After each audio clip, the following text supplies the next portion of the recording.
Hey guys, today we're going to be making a really simple, really delicious homemade chili oil, so let's get started. For our ingredients, we're going to start out with a 5.5-ounce bag of arbol chilies, corn oil, onion, garlic, mountain sea salt, and cumin. We'll go ahead and start out by just ripping open that bag of chilies, and then we're going to go ahead and just de-stem them. You'll get bags that some have no stems, you'll get bags that some have all stems, so I'd recommend just thoroughly looking so you don't get any of those nasty little stems in your chili oil.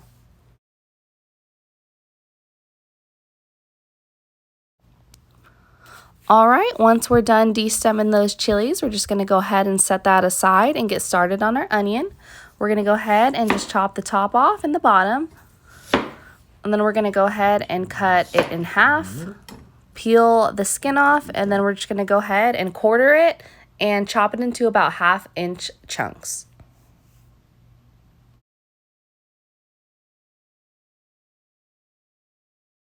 After transferring our onions to a new plate, we're going to start on our garlic. I'm going to chop the bottom off. I actually mess up this time and I don't go deep enough, so I have to slice again. All that does is helps you break apart the cloves without so much mess. After peeling your garlic the most elegant way you can, we're going to move on to setting that aside and starting our fire. There's a tendency to want to hurry up and hurry this process, but I must implore you to keep it low. Now that our skillet is heating, we will add our corn oil. We typically add just under 1/4 inch of oil to the pan. We do try to choose a better corn oil because we do eat quite a bit of this. All right, and we're trying to maintain a low heat, so this oil will take a little bit to heat up, but once you do get it warming up, we're going to go ahead and throw those onions in. Wait on the garlic for now. We will be doing those separately, so for now, we're just going to get those onions good and cooking. La-da-da-da-da, cooking onions. Total cook time for this chili oil is a little under an hour. Most of the time being given to the onions. They have the most moisture, and it just takes it. You got to take care to make sure that nothing gets too burnt.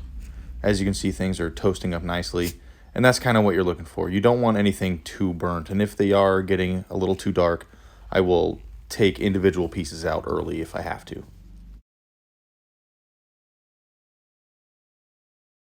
Removing all the tiny pieces from the hot oil is probably the most difficult but necessary part of this recipe. If you don't get everything out, it's going to leave a burnt flavor later on with everything else. Now that our onion is out, we can go ahead and get started on our little golden nuggets of love. Some people call them garlic. You can still see my husband taking out bits of onion. We don't want those to burn. Our garlic is actually starting to look exactly how we want it to, getting a nice golden brown. We should be actually getting some bits that are ready. You can actually compare the ready one to the almost ready one, but in just a couple of minutes, they should be ready to be taken off. And here we go. We're just going to go ahead and take those off and set them aside for later, and we will get started on our chilies. All right, folks, here comes the exciting part. Almost as exciting as a Hobby Lobby in Delaware. Let's get going. We got small batches of chilies just to keep them relatively cool. We don't want these things going too fast. I'm telling you, they're going to burn quickly. Look at that. These chilies actually have a tendency to get a little bit brighter in color before they get darker. I'm actually going to show you a comparison between a toasted chili and a raw chili. You can see the toasted chili is definitely darker. That's what we're looking for. That's what you want. When it's like that, take it off. While we wait for that first batch of chilies to finish toasting, we're going to add our onion and our garlic to our blender.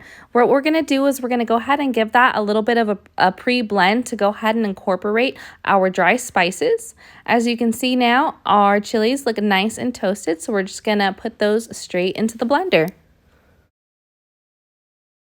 Once that first batch of chilies is in the blender, we're going to add our dry spices. It's going to be a few pinches of ground cumin, and we will also add a few pinches of our mountain sea salt.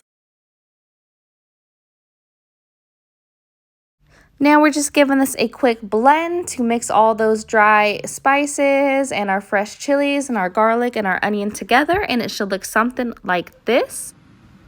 After incorporating our dry ingredients with our onions and garlic in the blender, we have to finish toasting our chilies.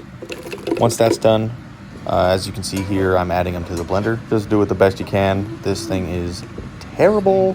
Tongs would have been much better. Tongs would have been so much better. And once your chilies are finished up, just move it to the blender. We're going to add some of the oil now. I have it actually just pretty dialed in by eye. You'll see later on, I fill up our container like perfectly. There's actually going to be a reveal of a secret ingredient in this video. We're not going to post it in the description. If you watch the video, you'll see it. As you start blending your chilies, you may realize that you need some more oil. Don't be afraid. Go for it. Add as much oil as you would like to fill your container. You can actually add quite a bit for this amount of chilies, and it's not going to really dilute the flavor hardly at all. The chilies are definitely spicy enough, and all the flavors are big and bold enough to permeate through a large amount of oil.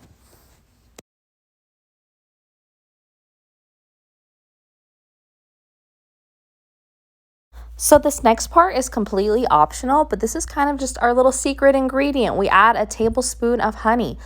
It's delicious without it. With it, it doesn't hinder the spices or anything like that. I would give it a try though and see if you could taste the difference. Now we're going to just go ahead and blend that all together, get that honey mixed in, finish getting all those peppers and everything nice and blended and emulsified.